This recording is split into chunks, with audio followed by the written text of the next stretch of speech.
પગલું Ajwa સરોવરમાં water disposable system ગોઠવવામાં આવી છે અને 62 દરવાજા ખોલ્યા વગર જળવાશે આજવાનું લેવલ। એક મહિનામાં આજવા સરોવરનું 3 ફૂટ પાણી ઓછું થશે, ત્યારે 62 દરવાજા બહારથી પાઇપલાઇન વડે પાણીનો નિકાલ કરવામાં આવશે। સરોવરની સપાટી 211 ફૂટથી ઘટાડી 208 ફૂટ કરવામાં આવશે। પાલિકાએ 14 પંપ ઇન્સ્ટોલ કરીને 6 પંપ ચાલુ કર્યા। પાઇપ્સ મેથોડોલોજી थी પહેલાથી જ પ્રીએમ્પ્ટિંગ કરવાનો રેકમેન્ડેશન્સ હતો અને 211 થી 208 સુધી આ લેવલ લાવી શકે એવું ભલામણ હતી। અને કેવી રીતે અમલીકરણ કરાય એના પછી અમે રિસર્ચ કરીએ, ટીમ્સ મૂકી હતી। અત્યારે આપ જોઈ શકો છો કે 14 પમ્પ્સ અહીંયા આજવામાં પહેલી વખત જે આજવા રિઝર્વાયર છે 213.85 ઓટોમેટિક સિસ્ટમ છે, એટલે 214 થાય તો ઓટોમેટિક ઓવરફ્લો થઈ શકે। એને અવોઇડ કરતા આપણા માટે બીજી સિસ્ટમ્સ નથી, કારણ કે આ 200 વર્ષ જૂની ગેટ છે, એટલે અમે 14 પમ્પ્સ લગાવ્યા છે। ઇનોવેટિવ આઈડિયા છે। વડોદરાના ઇતિહાસમાં પહેલી વખત 211 ફૂટની નીચે પણ આજવાનું પાણી ખાલી કરીને સૂર્યા નદીમાં વહેવડાવી શકાય છે।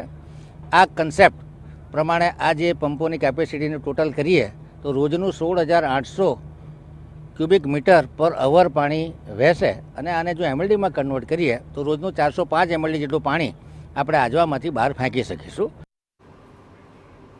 વડોદરા શહેરને પૂરના સંકટથી બચાવવા માટે મનપા દ્વારા આજવા સરોવરમાં વોટર ડિસ્પોઝેબલ સિસ્ટમ ગોઠવાઈ છે, જેની મદદથી હવે વિશ્વામિત્રી નદીમાં એક સામટું પાણી નહીં આવે, કેમ કે આ પદ્ધતિથી આજવા સરોવરના 62 દરવાજા ખોલ્યા વગર જળસ્તર જાળવી શકાશે।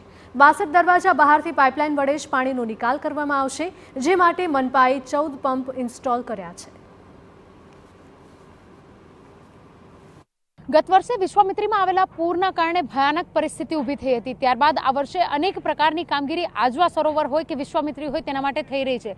તેમાંથી સૌથી મહત્વની કામગીરી એટલે કે જે 62 દરવાજા ખોલ્યા વગર વોટર ડિસ્પોઝલ સિસ્ટમના આધાર પર તેના લઈને જે પાણી છે તેનો નિકાલ કરવામાં આવી રહ્યો છે। ઉપરવાસમાં જે રીતે ભારે વરસાદ થઈ રહ્યો છે, ભારે વરસાદના કારણે આજવા સરોવરમાં પાણીની આવક વધતી હોય છે। આ પાણીની આવક એકાએક વધે અને તેના કારણે વિશ્વામિત્રીમાં તાત્કાલિક દરવાજા ખોલીને છોડવું ના પડે તેવા આશયથી આ જે કામગીરી છે તે કરવામાં આવી છે। 62 દરવાજા ખોલ્યા વગર આ જે વોટર ડિસ્પોઝલ સિસ્ટમ છે તેના થકી પાણી ડાઉનસ્ટ્રીમમાં મોકલવામાં આવી રહ્યું છે। આ જે પાણીનો નિકાલ થઈ રહ્યો છે તેના થકી એ પાણી વિશ્વામિત્રીમાં જશે અને તેના કારણે વિશ્વામિત્રી અને આજવા સરોવર બંનેનું લેવલ મેન્ટેન થઈ શકે તેના માટેનું આ આયોજન કરવામાં આવી રહ્યું છે। ઉલ્લેખનીય છે કે જે પ્રકારે નિયંત્રણ સમિતિ દ્વારા જે લેવલ નક્કી કરવામાં આવ્યા છે તેમાં ઓગસ્ટ મહિના સુધી આજવાનું જે લેવલ છે તે 215 સુધી રહેવું જોઈએ અને તેને જ મેન્ટેન કરવા માટે પહેલી વખત વોટર ડિસ્પોઝલ સિસ્ટમનો ઉપયોગ કરવામાં આવ્યો છે। આજે જ્યારે આ સિસ્ટમની શરૂઆત કરવામાં આવી ત્યારે વડોદરા શહેરના મ્યુનિસિપલ કમિશનર, ડેપ્યુટી મેયર, જે ચેરમેન છે તેમની સાથે સાથે પદાધિકારીઓ પણ આ ખાતે જોડાયા હતા અને તેઓ દ્વારા આ સિસ્ટમ શરૂ કરવામાં આવી છે, જેના કારણે એકાએક પાણી છોડવાની પરિસ્થિતિ ઊભી ના થાય। કેમેરા પર્સન રોહિત ગોયલ સાથે અંજલિ ઓઝા, TV9 વડોદરા।